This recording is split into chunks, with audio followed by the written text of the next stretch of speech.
దేవుని నామానికి మహిమ కలుగును గాక. మన ప్రభువును రక్షకుడైన యేసుక్రీస్తు నామములో శుభములు తెలియజేస్తున్నాను. అందరు బాగున్నారు కదా? మరొకసారి పరిశుద్ధాత్మ దేవుడు ఈ ఆదరణ గడియ అనేటువంటి దైవిక కార్యక్రమం ద్వారా మిమ్మల్ని మీ కుటుంబాన్ని ఉదయకాలంలో దేవుని మాటల చేత దర్శించటానికి పరిశుద్ధాత్మ దేవుడు నాకు ఇచ్చిన కృపను బట్టి ఆ దేవదేవుడికి వందనాలు చెల్లిస్తున్నాను.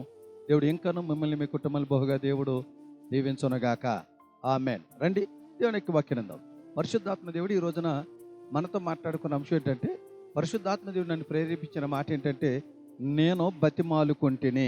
దేవుడికి మహిమ కలుగునుగాక. దేవుని బిడ్డలు గమనించండి. ఈరోజు దేవుడు మనతో మాట్లాడాలనుకున్న అంశం ఏంటంటే, నేను బతిమాలుకుంటేనే. పరిశుద్ధ గ్రంథము నుంచి కీర్తనల గ్రంథం 30వ అధ్యాయం 8వ వచన మాట, యెహోవా నీకే మొరపెట్టి తిని నా ప్రభువుని బతిమాలుకుంటేనే. దేవుడికి మహిమ కలుగునుగాక. దేవుని బిడ్డలు గమనించండి. ఈ రోజున చాలామంది ఏదైనా నాకు చిన్న అవసరం వచ్చింది అనుకోండి, ఏదైనా చిన్న సమస్య వచ్చింది అనుకోండి, ఏదైనా ఓ పెద్ద ఇబ్బంది వచ్చింది అనుకోండి, వెంటనే దేవుని యొక్క శక్తిని తెలిసి, దేవుని యొక్క ప్రభావం తెలిసి, దేవుడు ఎంత గనుడో తెలిసి కూడా చాలామంది మనుషుల్ని బతిమాలుకుంటూ ఉంటారు. ఇక్కడ చెప్తున్నటువంటి కీర్తనకారుడు దావీదు గారు చెప్తున్న మాట ఏంటి తెలుసా? నాకు శ్రమ వచ్చినప్పుడు, ఇబ్బంది వచ్చినప్పుడు నేను బతిమాలుకుంటేనే. ఎవరిని బతిమాలుకున్నాడు ఆయన? నేను నా ప్రభువుని బతిమాలుకుంటేనే. ఈ రోజున వాక్యం వింటున్న దేవుని బిడ్డ, నీకు ఏదైనా ఇబ్బంది వచ్చింది అనుకోండి, ఏదైనా ఒక చిన్న సమస్య నీ కుటుంబంలో ఏదైనా, నువ్వు ఎవరిని బతిమాలుకుంటున్నావు? క్రీస్తు రక్తంలో కడగబడ్డావు కదా. ప్రతి ఆదివారం దేవుని సన్నిధికి దేవునికి వాక్యాన్ని వింటున్నావు కదా. వాక్యంలో ఉన్న శక్తి, దేవుడు ఎంత శక్తిమంతుడో, దేవుడు ఎంత బలవంతుడో నువ్వు వెళ్తున్నటువంటి సంఘ కాబట్టి నీకు బోధిస్తున్నాడు కదా. నువ్వు వింటున్న వాక్యం, నువ్వు వింటున్న వాక్యంలో తెలుస్తుంది కదా దేవుడు ఎంత గొప్పవాడో. మరి నువ్వు ఎవరిని బతిమాలుకుంటున్నావు? ఏమండి, ఎవరి దగ్గరికి వెళ్తున్నావు నువ్వు? దావీదు గారు అంటాడు, నేను నా ప్రభుని బతిమాలుకుంటేనే. ఈరోజు నేను కొన్ని విషయాలు చెప్తా మీకు. మీరు అడగొచ్చు, దావీదు గారు ఎందుకు బతిమలాడుకున్నాడండి దేవుణ్ణి? దేవుని బతిమలాడుకుంటే ఏమొస్తుంది? దేవుని ప్రభుని బతిమాలుకుంటే ఏం జరుగుద్ది అని మీరు ఆలోచన చేస్తే జాగ్రత్తగా కొన్ని మాటలు చెప్తాను. ఈ రోజున సేవకుడుగా నేను చెప్పాలనుకున్న మాట ఏంటి తెలుసా? మనం ఆయన్ని బతిమాలుకుందాం. మనుషులు కాదండి, కులాన్ని కాదు, స్నేహితులను కాదు మనం బతిమాలుకోవాల్సింది, బాగా అయిన వారిని కాదు, దేవుణ్ణి బతిమాలుకోవాలి. దేవుని బతిమాలుకుంటే ఏం జరుగుద్దో ఒక 2-3 విషయాలు చెప్తాను. ఒకటి, యోబు గ్రంథం 33వ అధ్యాయం 26 వచ్చిన మాట ఏంటంటే, ఎవరు ఆయన బతిమాలుకుంటారో వారిని ఆయన కటాక్షిస్తాడో. దేవుడికి మహిమ కలుగునుగాక. ఈరోజు దేవుని బిడ్డలకు గమనించండి, మనుషుల కటాక్షం కొరకు ఎదురు చూస్తున్నావు. ఈరోజు నీకు కటాక్షం కావాలా? నువ్వేమీ అవసరం లేదండి, దేవుని బతిమాలుకో.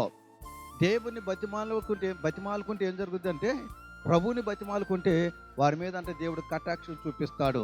మనకు తెలిసిన వ్యక్తి హిజ్కియా ఉన్నాడండి. విపరీతమైనటువంటి రోగం, ఒక భయంకర మాట విన్నాడు, నీ ఇల్లు చక్కబెట్టుకో, నీకు మరణకర రోగం వచ్చింది అన్నప్పుడు గోడ తట్టు తిరిగి దేవుని బతిమాలాడు. దేవుడు హిజ్కియాని కటాక్షించాను. హిజ్కియాని కటాక్షించిన దేవుడు మన కూడా కటాక్షిస్తాడు. ఈ రోజున మనకు తెలియాల్సిన సత్యం ఏంటంటే, ఆయన బతిమాలుకోవటం రావాలి. ఒకటి, ఆయన బతిమాలుకుంటే కటాక్షిస్తాడు. 2, యోబు గ్రంథం 8వ అధ్యాయం 5వ వచన మాట ఏంటంటే, ఎవరు ఆయన్ని బతిమాలుకుంటారో వారి స్థితిని దేవుడు మార్చునుగాక. దేవుడికి మహిమ కలుగునుగాక. ఈ రోజున నువ్వు దేవుని బతిమాలుకో, మనుషులు కాదు. నువ్వు ఆయన బతిమాలట ఎప్పుడైతే మొదలు పెడతావో, ఎప్పుడు ఆయన బతిమాలుకుంటావో నీ స్థితిని దేవుడు మార్చేస్తాడు. ఆఖరిగా ఇంకో మాట చెప్పనండి, ఆయన బతిమాలుకుంటే, ఆయన బ్రతిమలాడుకుంటే ఏం జరుగుతుందో 3వ మాట చెప్తాను. లోకాసు వార్త 18వ అధ్యాయం 1-7 వచనం మీరు చదువుకోండి. ఎవరు ఆయన బతిమాలుకుంటారో వారికంటే దేవుడు న్యాయం చేస్తాడు. ఈ రోజున దేవుని బిడ్డ గమనించండి, నీకు ఎక్కడికి వెళ్ళిన అన్యాయమే జరుగుతుందా? న్యాయం జరగట్లేదా? దేవుడు నీకు ఒక అవకాశం ఇస్తున్నాడు. దేవుడు నీకు ఇంటి ఇస్తున్నాడు. నన్ను బతిమాలుకో నా కుమారుడా, నన్ను బతిమాలు నా కుమార్తె, నేను నీకు న్యాయం చేస్తా. దేవుని బిడ్డ గమనించండి, ఆయన ఎందుకు బతిమాలుకోవాలంటే, ఆయన బతిమాలుకుంటే ఒకటి, ఆయన ఏం కటాక్షం చూపిస్తాడు. ఆయన బతిమాలుకుంటే నీ స్థితిని మారుస్తాడు. ఆయన బతిమాలుకుంటే నీకు న్యాయం చేస్తాడు. వాక్యాన్ని ఈ రోజు నుంచైనా ఆయన బతిమాలు. దేవుడి నీ పట్ల గొప్ప కార్యాలు చేయునుగాక. దేవుడి మాటలు దీవించునుగాక. ఆమేన్. తల వంచండి, ప్రార్థన చేసుకుందాం. ప్రేమగల మా తండ్రి, నీకు వందనాలు. వెత్తబడిన వాక్యాన్ని బట్టి నీ స్తోత్రం. ఎవరు నిన్ను బతిమాలుకుంటాని తీర్మానం కలిగి ప్రార్థన చేసుకున్నారో, ఏమైతే బతిమాలుకుంటున్నారో కటాక్షించి స్థితిని మార్చి న్యాయము చేయమని యేసు నామములో అడిగి పొంది ఉన్నాం తండ్రి. ఆమేన్.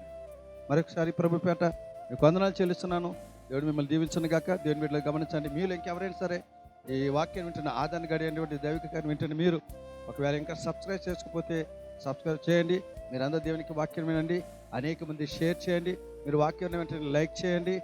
మరి మీలో ఎవరికైనా ప్రార్థన అవసరం ఉంటే దేవుని బిడ్డలారా, ఈ స్క్రీన్ మీద కనబడిన నెంబర్కి ఫోన్ చేయండి. మీ కొరకు తప్పక ప్రార్థన చేస్తాం. ఈ వాక్యం విని మీరు అందరూ బలపరచబడుతున్నారని సంతోషిస్తున్నాను. దేవుడు మిమ్మల్ని దీవించును గాక. ఆమేన్.